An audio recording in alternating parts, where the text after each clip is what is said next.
What's going on, gang? Scott, what's up, bud? I am knee deep in your Carvin X100. Finally got those power tubes in.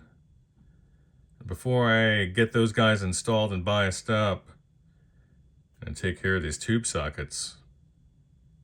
So your tube clamps were rusted through. I don't know if you can kind of see this. They were rusted through. Some of them were just attached to one side. The other side had literally snapped off through fatigue and the years of use.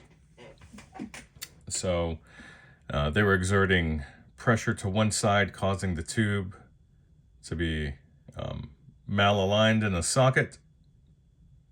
So since this is oriented a certain way, we're just going to roll with it. I'm going to go ahead and finish up retention in these sockets, but thought I'd show the rest of you goons and mutants out there how I kind of go about it. So I use two tools. I use this little guy, which I've insulated, and then I use this guy.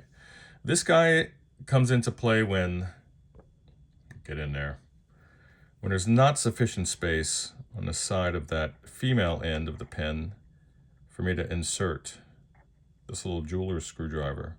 So I'll just, you can see there, I'll just kind of gently pull it to the side. That creates a gap. I'll put this guy in there, and then I'll just gently push against the socket there. And I'll do the same thing here. Same thing here. These have been cleaned already, by the way. You don't want to get aggressive with these. These are old, and these will, through the joy of metal fatigue, these will snap right off. And then you're going to be replacing that insert or the socket itself, because this is PC mounted.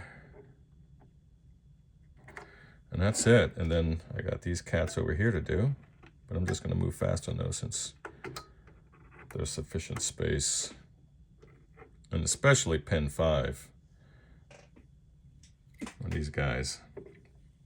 So same thing goes, woo, my knuckles. Same thing goes with these Noble sockets. And you can just fit those in there. And you see, when you hear that noise, then you know you gotta maneuver it over a little bit. And then there's your space. That's it. And that's about it for these guys. And we're in business. So let me get that bias meter hooked up and then we'll get going. Now, all right, with these Eurotube bias probes, if you have your amp running through a current limited circuit, you're gonna have to disengage that. Otherwise, you're only gonna read the plate current. So this thing needs to do a quasi boot up.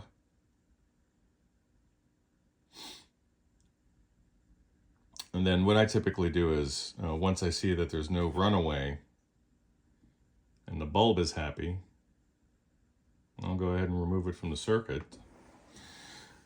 So, very handy tool to have, if you could have it. Otherwise, you're going to be, well, depending on the method, if you like doing a transformer shunt or whatnot, you're going to be exposing yourself to some lethal hazards just to acquire some data that can be more safely handled, or acquired rather, if you just kind of save your money and get the right tools.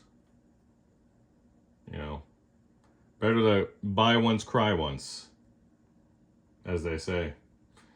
And that's the way I would run it. So we're dealing with 6L6 GCs. Why? Because Carvin kind of liked what Randall Smith was doing over at Mesa. Let me get this switched off. Well, we're at full wall voltage. And we're sitting about, what is it, 430 plate volts there. And we want to aim for, well, a 22 is probably, if you're looking at the scale between 50 and 70% maximum safe plate dissipation, for these particular tubes, you always want to check that specific tube's data sheet. Then this puts us at the like 20% mark. We want to get this thing up to, actually it puts it up to around the 30% mark. We want to put this thing up to about 40 milliamps if we want to get her around 60%. So let's hope that that range is available. Otherwise, we're going to have to be playing with some resistors. All right, let's hope we got a little bit of range left in this old pot.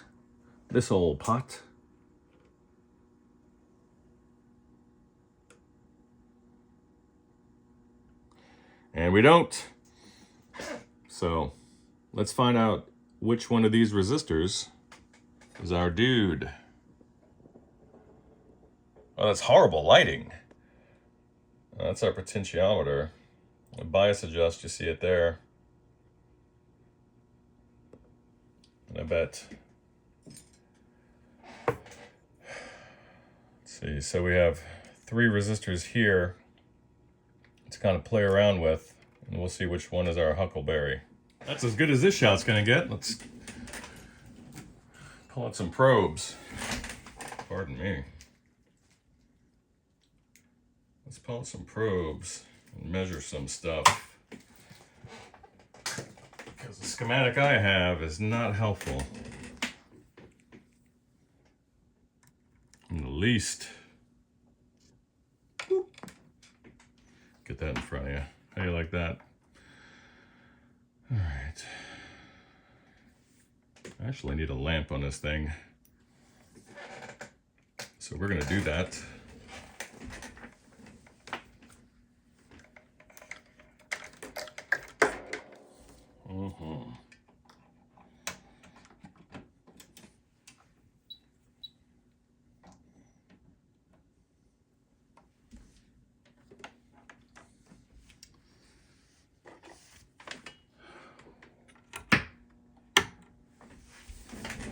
Still have that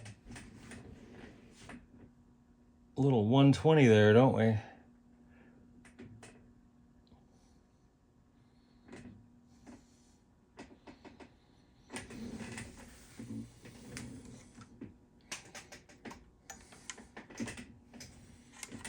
Let's see who's going to give me some negative voltage there.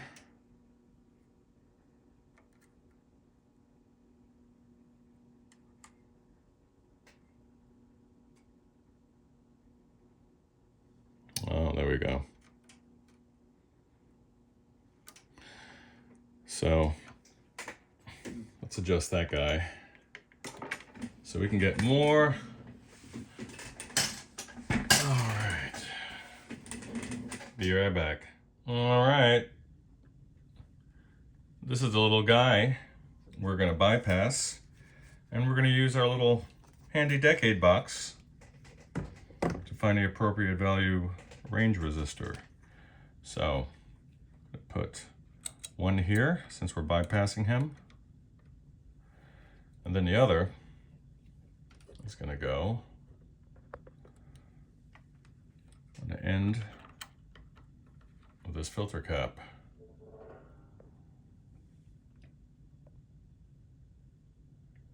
All right, let me cut to another scene here. Awesome. Now we recreated the stock 1.5K value with our resistance decade box. Now I'm going to take this bias adjustment pot and I'm going to sweep it down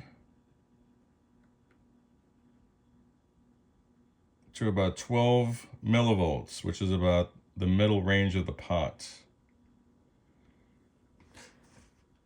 And now I'm gonna tweak values on the decade box here, and then we'll replace it with a suitable resistor and then do the final tweak with the bias trim pot. All right, a little chaos here at the bench, huh? Remember, we wanna be around 41 milliamps to be right in the middle. I landed on a 10K resistor for this quad of JJs.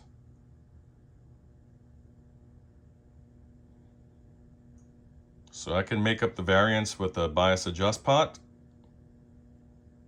I have about 12 milliamps of adjustment either way. And that's looking pretty good.